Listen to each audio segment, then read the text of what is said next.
The best things in life are actually free of cost. So those best things in life, and back this up with a lot of research in the book, but those things seem to be things that engage the mind, the body, or the soul in some way. And so whether that's spending time with family or friends, whether that is exercise, getting good sleep, those tend to be the things that actually translate to more happiness, as opposed to the material pursuits, which, even though we pursue a lot of these things, they tend to not affect our happiness. They tend to not have a beneficial effect on happiness. Hey, it's Rocky. Welcome to Richer Soul. Today's guest is Dr. V. Thomas George, a physician who's going to talk about health beyond diet and exercise. And it's probably not what you think.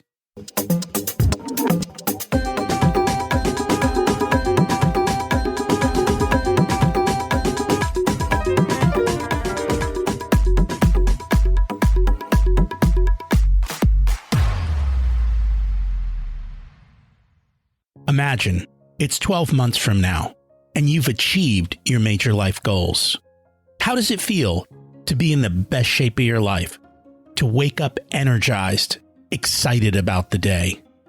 To have great relationships and friends who support you and propel you forward? How does it feel to have an excess of money, to be able to make the choices you want? To be fearless and open to trying new adventures? Imagine being connected to the universe and it providing everything you desire. It's possible over time, and your past does not dictate your future. The only thing holding you back from this vision is you. It's time to take control of our thoughts and use them to our advantage. Welcome to Richer Soul, where we achieve our dreams and create harmony to health, wealth, relationships, time, and spirituality. If you have not had a chance to listen to episodes 1 through 9, I encourage you to go back and listen to the framework behind Richer Soul and how to create the life of your dreams. You can also find all the show notes for this episode at richersoul.com. Today's quote comes from his book, and it's from Lao Tzu. There is no calamity greater than lavish desires. There is no greater guilt than discontentment. And there is no greater disaster than greed. That's what we're actually going to talk about today. How money and health go together. When I picked up the book from our guest, I had no idea that this is where he was going. But he's right. But before we get to that, let's review last week's action step, which was, how am I not moving forward, and how am I creating that?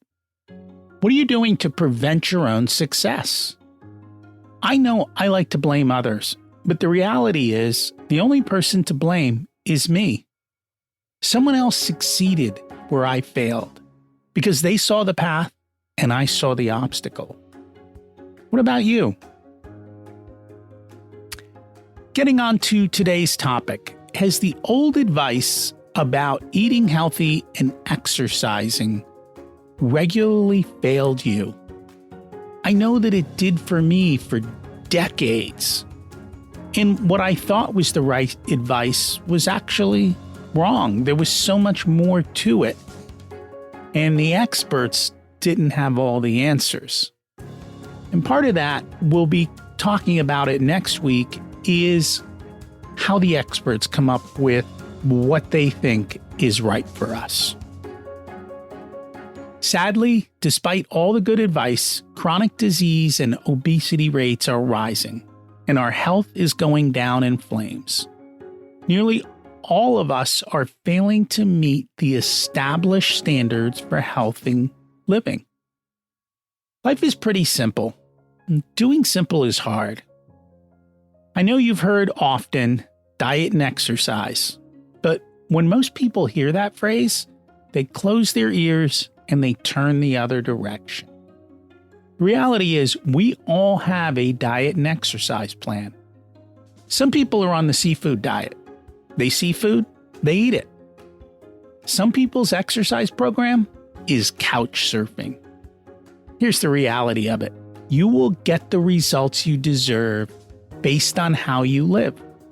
It's not a surprise. Life and health is more than diet and exercise, though. And one of the things that plays into it is wealth. That's what our guest today is going to chat about. Vimal Thomas George, MD, practices medicine at the Austin Diagnostic Clinic in Austin, Texas, where he lives with his wife and 2 kids. He has a medical degree and a master's degree in healthcare quality and safety management, and experience as the executive quality director of his clinic. He has a unique and broad understanding of population health. Let's learn from him today. Welcome to Richer Soul, Dr. George. It's great to have you join us today. Thank you so much for having me on the show, Rocky. Appreciate that. And I'm excited to learn from you. We always like to start at the beginning. What was it like when you were growing up, and how much did your family and school teach you about money? I would say my family taught me quite a lot, more by example than necessarily by actually anything they explicitly stated. Didn't learn a whole lot in school, but one of the things I talk about in the book as we get into it is that, just watching my parents grow up, they lived a very cost-conscious way of living. And that kind of rubbed off on me to learn some of those principles of living within my means. I think that was a big part of what I gained from them. And you said it wasn't explicit, like they didn't tell you to do this. You saw it in just the way that they lived their life? Yeah. In fact, unlike a lot of my peers, I never really had an allowance. And so, really never had the option to have any fancy toys or watches or clothes or bike or whatever it was that other kids had. I just kind of had to do with what I had. That's interesting. A lot of what we learn from our parents. Where did you grow up? I grew up in Houston. So I was born in India, but then I grew up, basically when I was about 3 years old. My parents came to the United States. We were in New Jersey for a bit, and then we moved down to Houston. Okay. So were they well-to-do? I'm assuming they weren't well-to-do when they came, since you said you didn't have as much stuff. Not so well-to-do, but they never had, we weren't really living in poverty or anything to that extent, but we had what we needed. My parents were hard workers. My mom was a nurse. My dad was a draftsman, and then eventually became a real estate agent. So we had, food on our table. We weren't missing for anything that we needed on a day-to-day basis. So what prompted you to go to medical school? So I was always interested in medicine. Maybe it's, partly to my desire to kind of help out in some way, to contribute back to society in some way, to kind of put my talents together for the purpose of some good. I was always interested in medicine and science. So it just kind of was a natural fit for me. Okay. So your parents didn't push you or anything. It wasn't one of those types of situations. They might have hinted at it. So. I'm just asking because culturally that happens sometimes, and even in other places it happens. So we're here to talk about your book. What inspired you to write the book, Health in Flames, A Doctor's Prescription for Living Beyond Diet and Exercise? If you look at the state of health in America, and even worldwide to some extent, but especially in America, what we're seeing is that chronic disease is increasing year after year. So if we're looking at rates of diabetes or hypertension or Alzheimer's or major depressive disorders, generalized anxiety disorders, all these chronic diseases, they are actually increasing in prevalence over time. Second, if we're looking at obesity rates, that's increasing over time. And if we're looking at the healthcare costs of the system, it's now $3.8 trillion. So it's an incredible sum of money, which translates to about almost 20% of GDP. And these things are increasingly out of control. And so, what I'm trying to get to in the book is that, doing the same things that we've been doing over and over, it's not getting us a different result. And actually, things are not getting better. Things are actually getting worse. So we need to have we need to take a new approach and kind of approach this from a different angle. That's the basic approach I take in the book. So why do you think chronic diseases are increasing? And so that gets to the crux of what I come to conclude in the book, which is that when we have this wonderful system of capitalism, combined with certain aspects of human nature where we tend to mistake our desire for happiness with pursuit of pleasures, we tend to overconsume. And the result of that overconsumption is the rise of chronic disease. And when you first hear that, you might be kind of wondering, how exactly does that happen? And when you're ready, you can ask me. But there's mainly four big ways in which that is happening. It's funny. I remember a Chinese proverb. I don't know how true it is, but the comment was, "Oh, you have breast cancer, you must be rich." In the sense that, and it comes back to diet, right? The poor people were eating a different kind of diet. They weren't living in abundance. That's and right. So the breast cancer was a disease that rich people had. Yeah. Either that or maybe the poor people never got diagnosed. I don't know. It could be both. It could be a little bit of both for breast cancer. A more classic example might be diabetes, because you're absolutely right. Historically in more developing countries, we really didn't see a lot of diabetes. Even in America, several decades ago, if we're talking about 100 years ago, we really didn't see much diabetes. If you look at the CDC statistics on diabetes, about 1% of the population was diabetic in 1950, whereas now it's 10%. That's diabetic and rising, and about 1 in 3 people have prediabetes.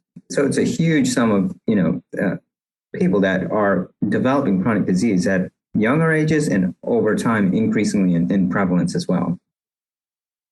And if you go back in history, back then, because I remember growing up in the early 70s, soda was not what you normally drank. When you asked for a glass of orange juice at the diner, it was about 3 or 4 ounces. It wasn't a 12 ounce, 20. The whole concept of large wasn't there. People didn't live off of refined sugar and processed foods. Back then, people still cooked. They still did all of those types of things. And then it probably changed 60s into the 70s, where we started to look more and more for convenience and for ease. Unfortunately, food changed, and to the extent that food is no longer food in the sense that it was originally, naturally coming from the earth, and that is what we consumed. Now we consume highly processed foods that it's even sometimes generous to call some of these things food. Where when you look at a Snickers bar or a donut, it really has nothing in resemblance to anything we find in nature. And so, as we have consumed more of these increasingly processed foods, we've actually developed greater chronic disease and obesity rates, and increased our healthcare expenses. And it's funny because you had the acronym in the book, Standard American Diet, SAD. Yeah, that's unfortunately true. Yeah.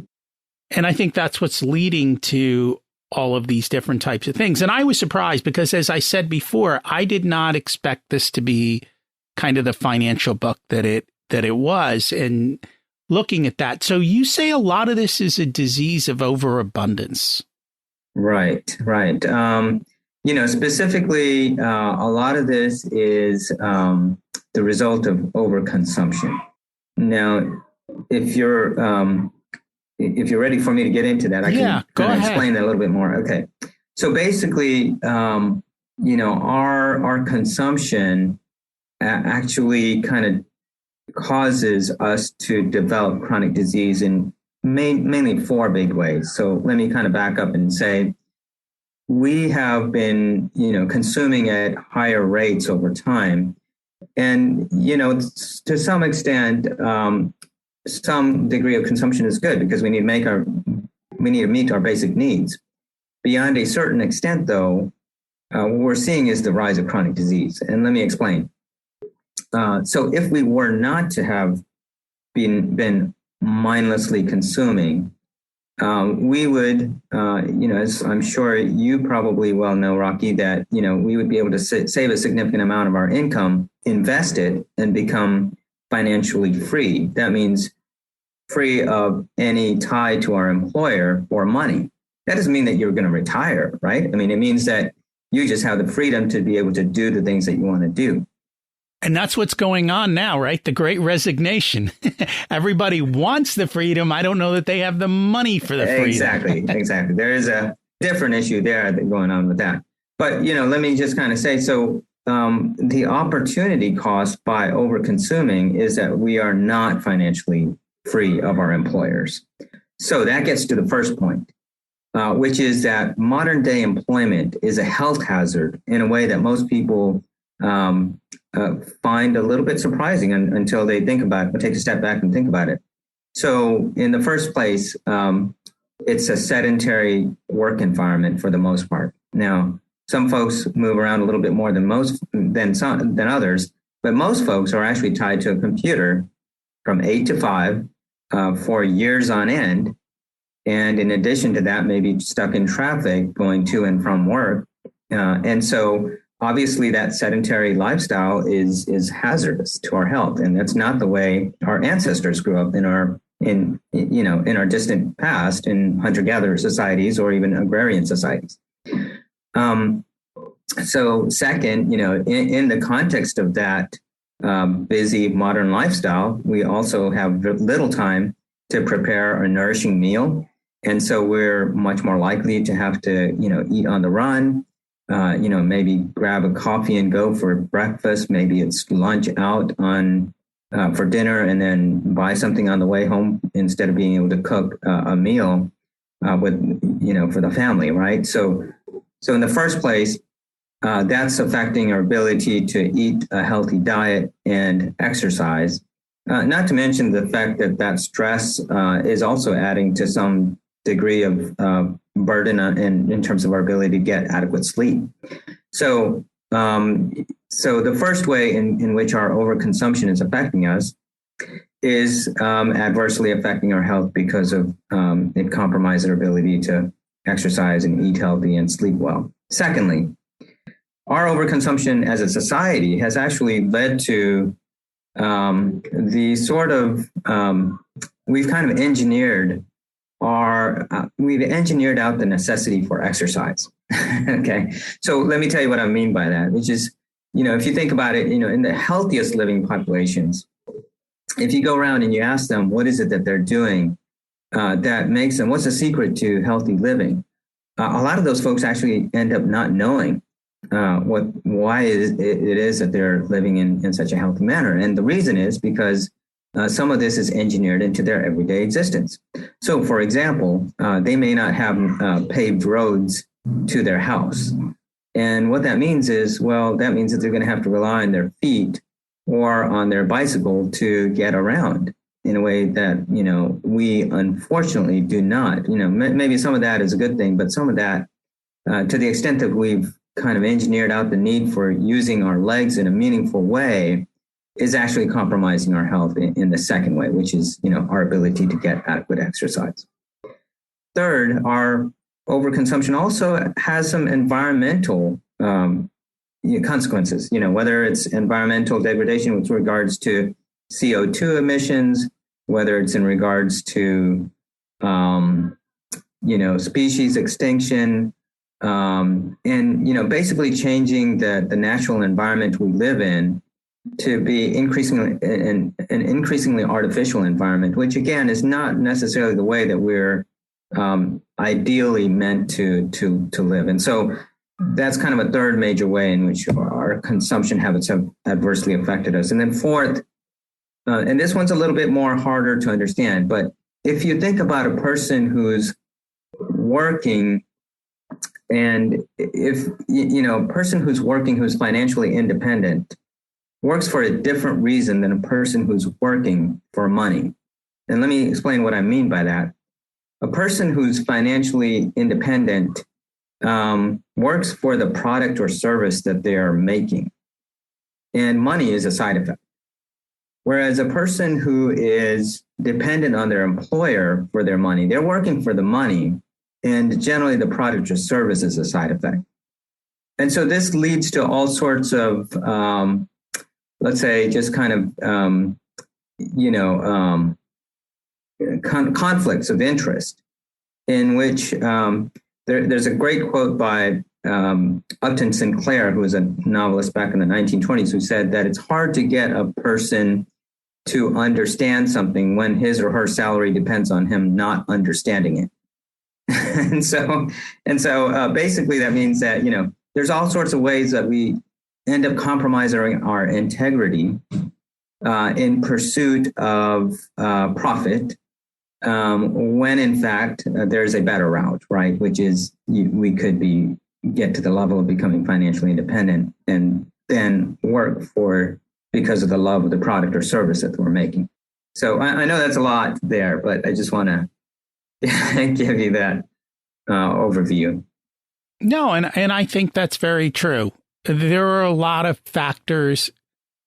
When you have to work and you're stuck in situations and then you're forced to do things that you may not want to do or you don't always agree with, but then you're stuck with it. And I think that's what happens when you look at commercial food, commercial farming.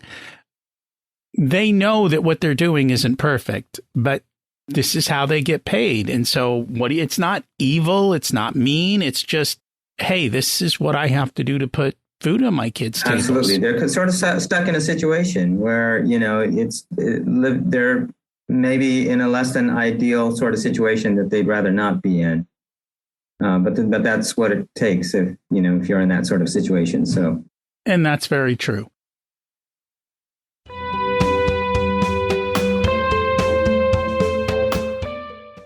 Today's episode is sponsored by Profit Answer Man Podcast. Did you know that most small business owners hate looking at their financials? It's one reason they may struggle with business success. The Profit Answer Man podcast helps them ensure they are profitable and can pay their employees and weather the storms we all have to face. It's built on the Profit First methodology of pay yourself first.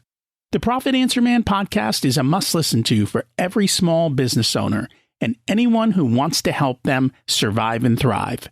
Check it out on your favorite listening platform.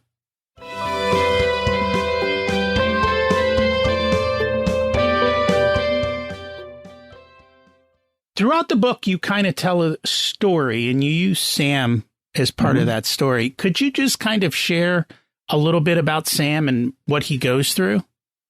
Sure. Sam is a patient of mine who is a little bit of a heavy-set guy, and he comes in and he has these complaints that he talks to me about, including, trouble with his vision, and he's getting up and urinating frequently, and he's tired all the time.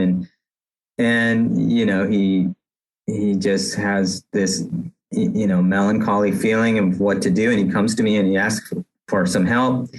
And immediately, if you're a doctor listening to these symptoms, you might come to the conclusion, the thought might cross your mind that this patient has diabetes.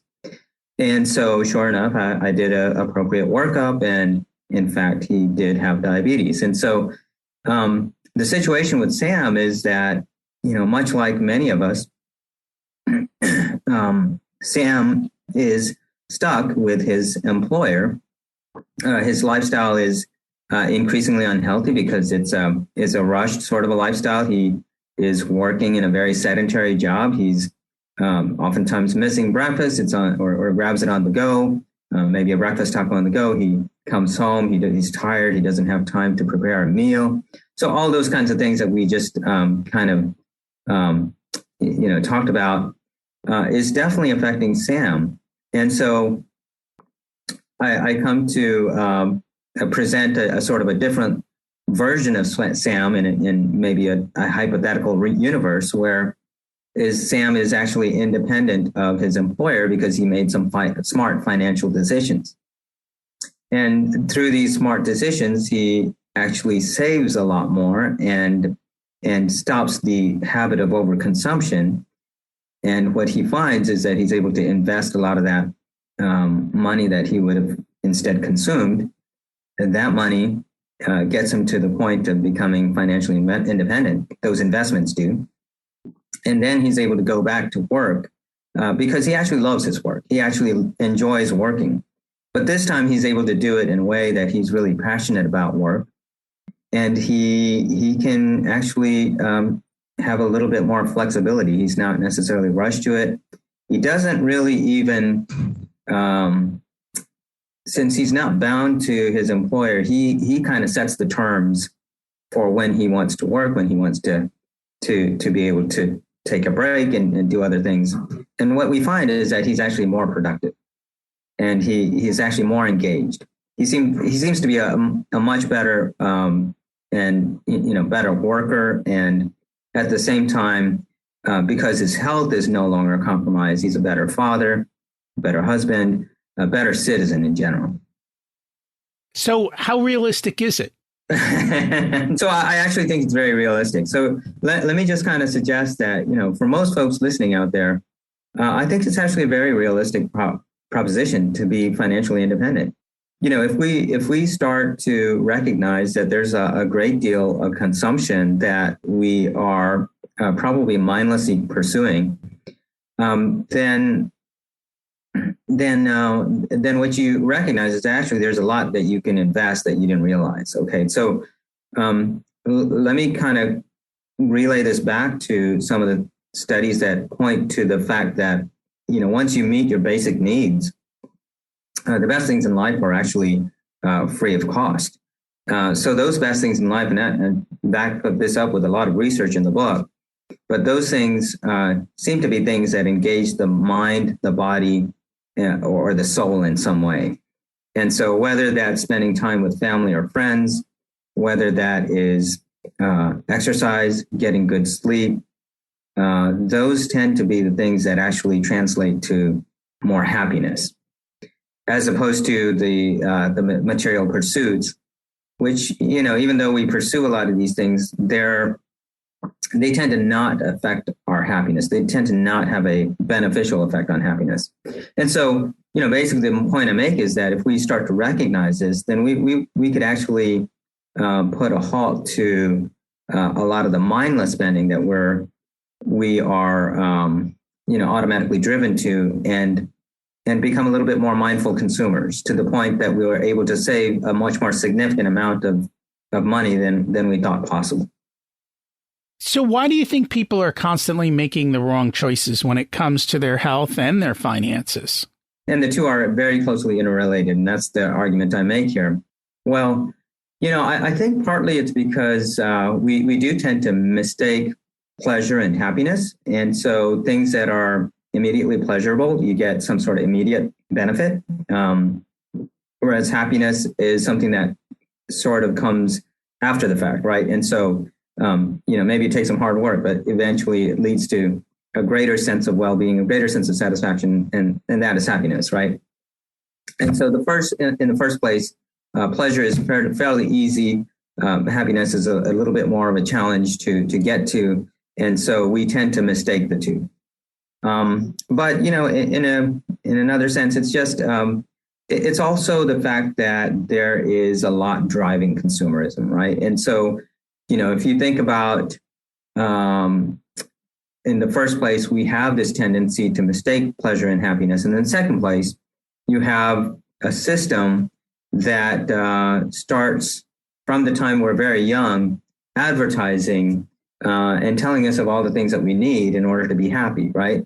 And so we are, from a very young age, caught up on these temptations where we fulfill our natural inclination to mistake pleasure and happiness. And as a result, we tend to overconsume. And by the time that we are, middle-aged or so, we've gotten ourselves into a good bit of debt. and then it's much harder to dig ourselves out of that debt. I mean, that's true even from the point that, some of our young college students enter college and come out with a great deal of debt. So those are the kinds of the scenarios that we kind of find ourselves in after the fact. But, if we can if we can get a hold of that, and especially when we do this younger, but even at any stage in our lives, we start to recognize that there are things that are worth pursuing and that really do bring happiness, and very little of that requires a lot of money. And then recognize that, therefore, we have the ability to be able to save a significant more than what the typical financial advisor would recommend, which is, maybe put away 10 to 20% of your income. No, we should be able to put away maybe, for some folks, it's 30, 40, 50, maybe even 70% of your income, depending on, your expenses and your income. I don't think people think in that high a savings rate. No, they don't. And, we're just kind of used to that, right? And so we see the way that others around us have grown up, and we've grown up around others. And this is just the way that things are. And so let me just give you an example of how this has kind of gotten out of hand. So if you look back several decades ago, our houses are actually almost 3 times the size that it was in the early 1900s. And yet our happiness levels actually have not increased. In fact, in America, our levels of happiness have actually declined a little bit since the 1970s, despite the fact that houses are twice the size as they were in the 1970s. And so, it just kind of points to the fact that this, just one example of overconsumption or mindless overconsumption, is not benefiting us. It's adversely affecting our health, and it's leading us to the development of, all these chronic diseases. It's surprising because one of the things you talk about in the book is the super rich and how they spend their time.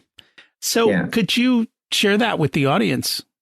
I get to a point of talking about a story in which, sort of a hypothetical situation in which you can choose to be super wealthy and you get to have your own chauffeur and your own, multi supersized house and all the luxuries that come with it, whether it's a helipad and your own indoor swimming pool, whatever it is. Contrast that with a situation in which you are financially independent. And so, in the first situation, even let's say you can have this hypothetical situation, but the stipulation is that you have to continue to work in the present situation you are in. So you might be, again, rushed to and from work. You might be sedentary through that whole time. You might be eating breakfast, lunch on the go, that sort of a situation, compared to a person who maybe is not so well off. Maybe it's living in a small village somewhere, perhaps doesn't have, anything but the basic necessities met, but finds himself in a situation where he or she is financially independent. And what the scenario, what it reveals is that, in the situation where you're perhaps well off, but tied to an employer, you're more likely to live an unhealthy lifestyle than the person who might be, let's say, meets their basic needs, and so is well off in that sense, but doesn't have a whole lot of wealth beyond a whole lot of money laying around beyond that, but is able to live a pretty active and healthy lifestyle just by the fact that he or she is in the first place independent of their employer. They tend to have some of the things in place, such as, they tend to use their legs a lot more for ambulation in a meaningful way, unlike, the fact of how we live where we've engineered out the necessity to use our legs. And so, in these various ways, you can see that there is the situation where what we dream of, what we think is going to be really make us really happy, ends up actually causing us a lot more adverse health effects and leads to greater unhappiness as opposed to happiness. That makes a lot of sense. So what's going on in the world of medicine today? You're seeing patients day in, day out, and it seems more and more everybody wants a pill, which is not going to solve a problem. It's just going to mask the symptoms. What's kind of going on in your world? Yeah, so that's the frustrating thing, is that, as I kind of pointed out at the very beginning, and this is, again, kind of what led me to write a book, is that we're sort of placing, we as in healthcare professionals, we are treating conditions by sort of placing bandages on conditions that are increasingly sophisticated. So, nowadays we have, for diabetics, we have once a week injections. We don't have to take the daily medicines that we used to have to take, which at some level is very impressive, right? I mean, you think about it, you don't have to necessarily inject yourself multiple times a day with certain of these medications. You might be able to just do it once a week. Increasingly, we're finding that we're able to, manage things with better medications, better, more sophisticated surgeries, more impressive diagnostic procedures. And yet, take a step back and look at what we're doing. And increasingly, really, we're not changing the rates of diabetes. We're not changing the rates of Alzheimer's. We're not changing the rates of hypertension, or for that matter, major depressive disorder. Now, I'll make a shocking statement to you. I mean, if I was not in the picture, if we doctors and nurses were not in the picture, I don't think the rates of these chronic diseases would change much. I mean, I don't think there's anything that I'm doing or that my colleagues are doing that is preventing a lot of these preventable chronic diseases. Now, it's a good thing that we are working, and what we do is actually important. We are managing and preventing a lot of the complications of these chronic diseases. So I don't want to take that away from the profession I'm working in. But, in terms of actually preventing a lot of these chronic diseases, we're not. And again, so that kind of points to the fact that we're just placing increasingly sophisticated bandages on a problem that more medication is not the answer for. And I think part of the reason that we're in this predicament is because of the way that we're living. In my book, it says the subtitle of my book is A Doctor's Prescription for Living Beyond Diet and Exercise. But really, we've been given a prescription by our politicians and by our leaders that push. Whether you're on the right or the left of the spectrum, the goal is increasing GDP. And so, when you think about it, take a step back and think about this, increasing GDP, which is driven by increasing consumption.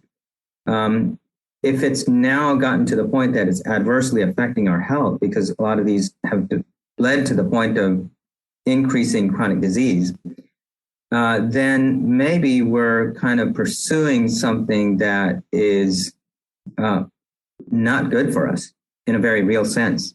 And so in the book, you'll see that there's an interesting graph that shows how GDP has increased over time, very impressively.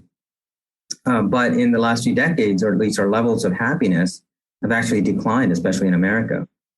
And so this split between what we're trying to attain, which is better well-being and better, more happiness, and instead is not the prescription that we're living by, that is increasing this GDP, increasingly focused on GDP growth, is actually adversely affecting those parameters. So one of the things you talked about is physicians hand out pills. Mm-hmm. You're not really paid to prevent disease. There's no billing code for prevention of diabetes, right? There's no billing code for prevention of heart disease. You even talk, even with depression, when you read the prescribing information for these drugs, it usually says following diet and exercise modifications, but nobody seems to do that part of it, which is kind of what the crux of this is. If you want to prevent all these diseases, you need to eat better and move. And even depression gets changed by movement. And it can also be changed by the quality of the food that you eat. If you look at ADHD, it's a relatively new disease. And again, you look at the changes in diets of kids and what they eat. And so how do you change the medical system to make it preventative instead of reactive to the disease? Yeah, that's a great question. I mean, I think it really has to go back to addressing the fact that, this mindless pursuit of increasing GDP growth, which is on a national scale or on an individual scale, it's overspending, which is overconsumption.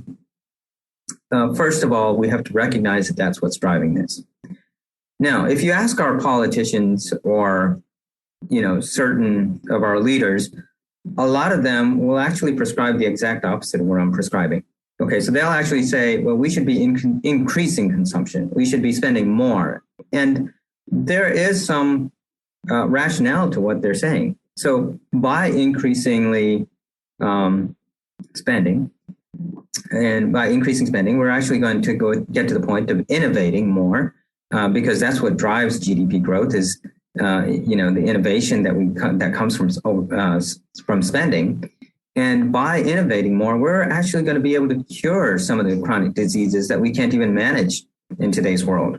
So we'll get to the point of curing diabetes and Alzheimer's, and we'll get to the point of curing, major depressive disorders, things that we can't even barely control in today's world. And the problem with that argument, though, is that I agree. Actually, we will get to the point of being able to cure diabetes, for example. But by being increasingly productive, by chasing increasing productivity and enabling people to become increasingly sedentary in order to continue to be productive, increasingly processing foods in the name of increasing our convenience and therefore improving productivity, actually does not improve our health. And so there's a differentiation between health on the one side and chronic disease management on the other. Yes, we may be able to overcome some of these chronic diseases, but to overcome the impediments to good health, we've got to rely on the things that are actually already largely free of cost for us. The ability to move, okay, the ability to be able to, again, not be as sedentary as we are, the ability to be able to have real nourishing food as opposed to consuming the already processed and now hyper-processed foods that we're consuming, the ability to sleep. These are all things that are either free of cost or are no more expensive in the case of food than what we have the ability to do now. One only needs to listen to a TV commercial about a prescription product to understand that they all have side effects. Quite a bit. And so while you may cure something, the side effects and the ability to get to that cure may not be tolerable. And if you take cancer, for example, chemotherapy is not fun to take. And that is yet the cure. And so a lot of these other cures may have side effects that you don't see for quite a while and that have long-lasting problems show up in other places. You move it from here to there. We cured diabetes, but oh no, we have this new disease now that has come to be. You're very right on that. And, let me just kind of also add in there that about 70 to 80% of these chronic diseases, maybe higher, depending on the chronic disease we're talking about, are actually preventable, entirely preventable. In other words, you look at our ancestors, a lot of these chronic diseases didn't even exist in that population. And why so? In the first place, how many of our hunter-gatherer ancestors do you think got enough exercise every day? They all moved. And I've told the story. Right? Yeah, we were in Italy a couple of years ago. And what you see there, and we're on the side of a cliff. There's 80 and 90-year-old people carrying their grocery bag up and down the steps. And they're not using walkers. I don't see walkers there. I don't see canes. I see people moving.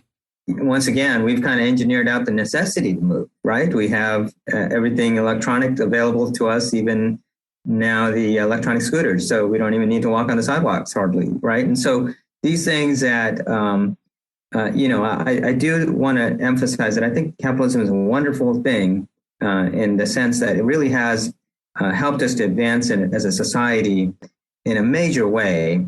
But beyond a certain extent, now it is getting to the point that we are adversely affecting our health by this increasing pursuit of, again, collectively GDP, or on an individual basis, our consumption habits. Very true. Yeah. So again, once again, going back to our ancestors, they really did move a lot more. Nearly 100% of them probably got adequate exercise. They got adequate sleep. To the extent that their diet, starvation was a real threat. And so, again, that's where I want to, bring in and not downplay the benefits that we've received from the innovations that we've had, right? And so, to some extent, we've really advanced as a society. So food is available to us, not in a way that it wasn't to our ancestors. But now we've gotten to the point of changing food so that it's no longer real food. I've seen studies with mice that show starvation diets actually extend life. Yes. Now, of course, we don't want to... Within reason. Within reason, that's right. So, absolutely. We don't want to go back to the way our hunter-gatherer ancestors were living. I don't want to make that point. That's a very romantic vision of the past. It's not the realistic vision. And so starvation was a real threat in those days in a way that it's not, thankfully, to us. But that we didn't have to take the bad with the good. There's a point where we can recognize that we can actually benefit without also adversely affecting ourselves. So what do you consider real food? So, I kind of go back to this food journalist some of your listeners may be aware of. His name is Michael Pollan. He writes these books on food. And what he says is eat food, not too much, mostly plants. And when he says eat food, what he means is that, most of what's out there, unfortunately, is all hyper-processed, not real food anymore. And so really, how does this happen? Well, if you think about it, if you mix the profit motive with food, this is going to happen every time, that people are going to change food to make it so appealing and addictive and highly desirable to the point that we can't stop ourselves. And so we tend to overconsume. And again, it's just one of those situations that unfortunately we've gotten to this point where our consumption is adversely affecting our health, and specifically with regards to our food supply on a national level. So what other advice do you have for us that we haven't had a chance to chat about yet? I guess, on an individual level, it does help to be able to kind of step back and say, what is it that we really need, right? In terms of the things that is likely to impact happiness. And so let me just give you an example of, when I was growing up back in India, in the villages of India, no one actually in the entire village had utensils. Okay. It turns out that our hands are perfectly capable of bringing food from the plate to our mouths in a way that we've kind of forgotten about, right? And so, why do I bring up that example? It's just it's just an example of how much and to what degree we think what is essential is not really, essential in the sense that we really, is impacting our happiness. Now, that doesn't mean that everybody should be getting rid of their utensils. I certainly don't plan to do that. But there is a point at which we need to recognize that, just living and keeping up with our neighbors, we really need to kind of draw a line for ourselves, kind of start to look around, take a look around your house, even see which of those things actually would have actually impacted your happiness. If it didn't, probably that was overconsumption. And so, what I tell folks to do is to try to draw a line in the sand for yourself and kind of decide, hey, beyond this level, I'm going to really try to save whatever else in income that I have and try to invest that. For most folks, if you really recognize the problem of overconsumption, we should be able to not just save from any increases in salary, but we should be able to cut back on a lot of the expenses and use that and invest it and actually get to the point of becoming financially independent. You know, it's funny. Most kids in America don't like utensils. Their parents force them to use it, you know, right? Yes. The kids naturally will just eat with their fingers. Sure. Toddlers, that's what they do, right? That's what they do until they get yelled at. Use a fork, use your spoon. Like they're forced into right? And it's funny. And the reality is most people have probably never experienced this, but if you eat with your fingers, I think the food tastes better. Yeah. Like there's a different sensation to it, and it's just different. I actually agree with that. I actually like it when I go back to India and I get rid of the utensils just because that's how everybody over there eats, and it's kind of a neat experience culturally and otherwise too, just taste wise. But I will say, the point of this is that, Adam Smith had actually recognized this. Adam Smith, the founder of our, the person who described our economic system of capitalism. Really, he had the foresight to recognize that increasingly over time, more of the things that we consider luxuries become essential. And so increasingly, we find ourselves needing things that we really a generation ago thought were luxuries. And so we just need to get to the point of being able to recognize that and, put a line in the sand for yourself, kind of recognize that and start to think about the things that opportunity lost as a result of overconsumption. One of the things I notice when I go back to India is the food is dramatically different in the sense the chicken looks very different. It tastes very different. A lot of these things are not farm raised, and they're not raised full of hormones and all the other things. They're not commercially grown like they are. So it has a whole different flavor to it and a whole different quality that is dramatically different. And the same thing I would say in parts of Europe, because they have a lot more regulations on food and what can and can't be done to it. And I don't think until you get outside of it, you don't really realize that. That is true.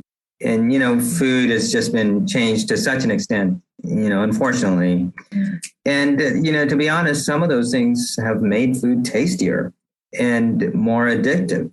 And, if you think about dessert, for example, if you didn't have any processed food, is an appealing thing. It tends to be things like fruit, which again is a very appealing.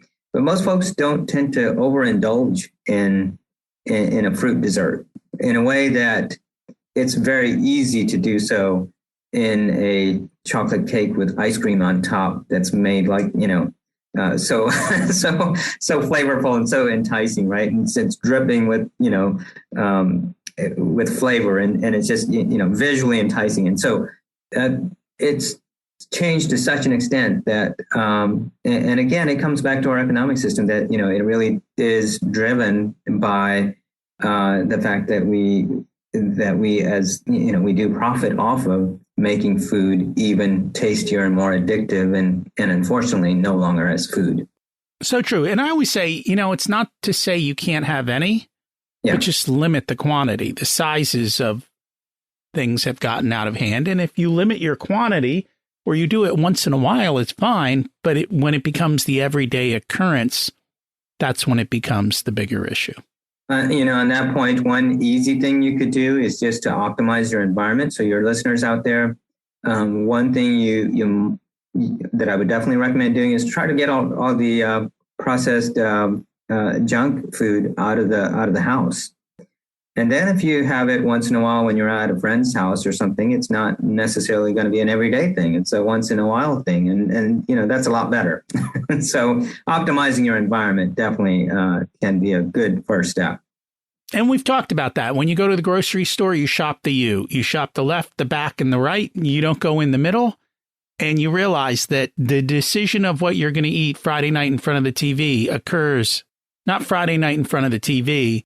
It happens the day you're in the supermarket putting stuff into your cart. And so if you stop it there, it will stop it at the other end of the spectrum. Absolutely. Absolutely. And, the sad fact of the matter is that, we tend to do a lot of this for our kids, and yet it's adversely affecting them, right? You want to bring home something that's going to be tasty for the kids as a treat. And so you bring home, a bunch of ice cream that you end up eating as well. But, it's doing them no favor. But you're also teaching the kids how to eat a bad diet. Absolutely. Because they have no idea. Exactly. And so, had we, learned from our ancestors, we didn't have access to a lot of these, fake food, unfortunately, we would be better off. So we always like to provide people with an action step they can take this week. What's one thing that they can do this week to make an improvement in their lives? I really would go back to that same point. Look around your house, take a look around and see what things that, perhaps your parents or your grandparents or even a generation back before then would have considered as a luxury and you think is a necessity. And think about whether that actually is providing some real happiness or not. And as you go about seeing, the opportunities, think about the opportunity lost. Could that have been something that could have been invested instead? And so as a result, today you would be better off, right? And that much closer to becoming financially independent. And so, I'd really encourage everybody to kind of take a look around their house. And when I think about this and I think about the things that I could have done, it seems like the vast majority of our purchases can potentially classify in that way as an optional expense, something that, was probably an opportunity lost. I tell people all you have to do is clean out an estate to realize how much junk we have. Because it all ends up in the trash at some point. And it was all stuff that we needed at some point. Right, exactly. I mean, there's nothing more valuable than your time. And if you're purchasing more and more, think about it in the sense that you are potentially further and further away from being able to become financially independent, which again is getting you to the point of having an affluence of time. An affluence of time doesn't necessarily mean that you're going to sit back and retire and kick back on the beach all day. I mean, that's a pretty boring life if you were to ask me. I think it means a lot of us would choose to work because we find work meaningful. And then we work for a different reason. But again, there's that opportunity lost if we don't come to recognizing the fact that we tend to overconsume here.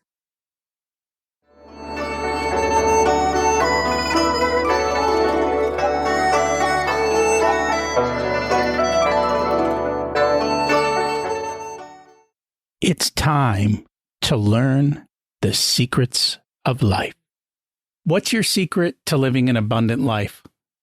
I guess my secret is to really kind of look at the things that actually impact happiness and think about it as in that way. And there's actually a lot of research on the things that impact happiness. And again, I kind of mentioned it, but it really is those things that engage the mind or body or soul in some way. And so, in terms of engaging the soul, for example, just spending time with your family and friends, engaging the body, being physically active and getting adequate sleep, getting good, nourishing food, engaging the mind, reading, learning, those kinds of things that really do impact our happiness. Those really are the best things in life. And there's a lot of data, a lot of research to back that up, which I talk about in the book. But I really think, if you kind of recognize that, then in the first place, just from that itself alone, that recognition, you tend to be cognizant of the things that actually are going to lead to a more richly and more rewarding life. And then second, you apply that in the sense that you tend to, as a result, not have to overspend. And you get to the point of becoming living an affluent in time lifestyle. I cite the example in the book of a young couple who came to the point of becoming financially independent in their 30s. They were working class couples. They had 5 kids. It's an amazing story, but they went around visiting I think it was 10 different national parks in a single year. And they just have this sort of, richly rewarding lifestyle that I think a lot of people would find enviable. And that is very, very true. Time is the one thing that we should all figure out how to control and how to have more of, because we only get a certain amount of it. What did you learn later in life that you wish you would have learned sooner? I talk about this in the book, actually. It really is. I wish I had recognized some of these principles that I talk about at an earlier stage in my life. I think, being able to apply this as a high school graduate, for example, that would be huge, right? And I hope somebody takes away from this to think to themselves about how these principles really can benefit kids who are coming straight out of high school and out of college. Because, those folks, they're not going to read this book. Okay. This book is called Health in Flames. They're not going to think, hey, I have a health problem. I have a health concern. And so I'm not going to pick up this book. But, these principles, if you can apply it at that stage in life, really, it benefits you tremendously. Now, really at any stage, it's going to have a benefit. Just coming to terms with what you pick up from the principles I describe in there. But again, and I think there's a huge opportunity there for our next generation of folks. So. And that is what the final question is if you were to give an 18-year-old one specific piece of wisdom, what would it be?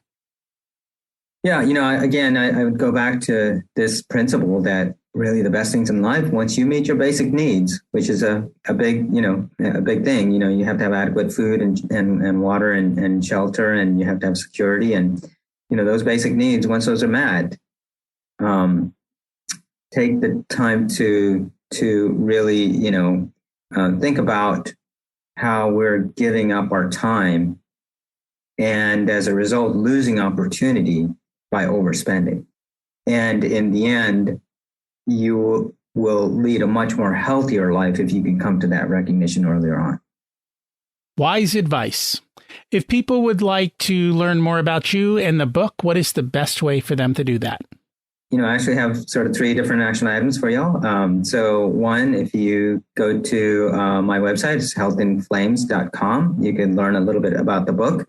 And I hope you guys will read the book. I hope you guys will share it with others.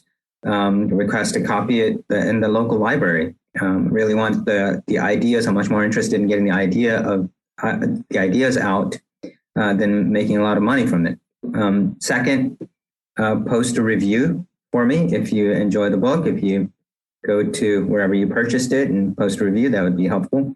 And third, really, I want to take this to the next level. I wanted to not just, I hope it benefits the individual, but I certainly wanted to get to the next level where we can make a societal impact. And so there is a place on the website where you can get in touch with me where it says, get involved.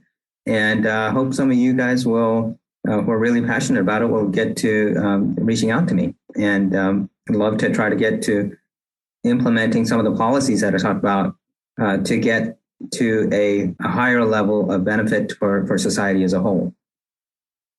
And I will put the link in the show notes so it's easy for people to find you. Thank you so much for joining us today. Awesome. Thank you so much, Rocky. I really enjoyed it. Did you ever think that having financial freedom would lead to better health? Not because you can afford it, but because of the lifestyle you lead. When you can create that natural lifestyle that's healthy, it makes things much, much better. The question is your work preventing you from living the healthy life you want? We need to find a way to achieve both together. It's harmony. Did you hear the savings rates that he talked about? The reality is, the more you save, the faster you have financial freedom. It's simple math. Health is not the product of a pill. They don't usually cure the underlying problems. They just cover the symptoms. Let's fix the underlying issues. This week's action step is, what do you have in your house that your grandparents would think is a luxury, that you see as a necessity? And then ask yourself, is it making you happier? Our houses are so much bigger and so much fuller. In addition, our pantry is filled with food they would never eat because they tended to eat real food. That's all they had. I encourage you to examine your life and take some action steps towards a more healthy, wealthy lifestyle. Because it really sucks when you get older and you've got all this wealth and you can't enjoy your money. Next week, we're going to dig into this further. My friend, the local coroner, Graham Hetrick, is back to share what he sees in death because of how we live. My opinion, he's the real-life Quincy MD for those of you who grew up with that TV show. If you enjoyed the episode, I'd appreciate you sharing it. Thanks for listening. Have an abundant week.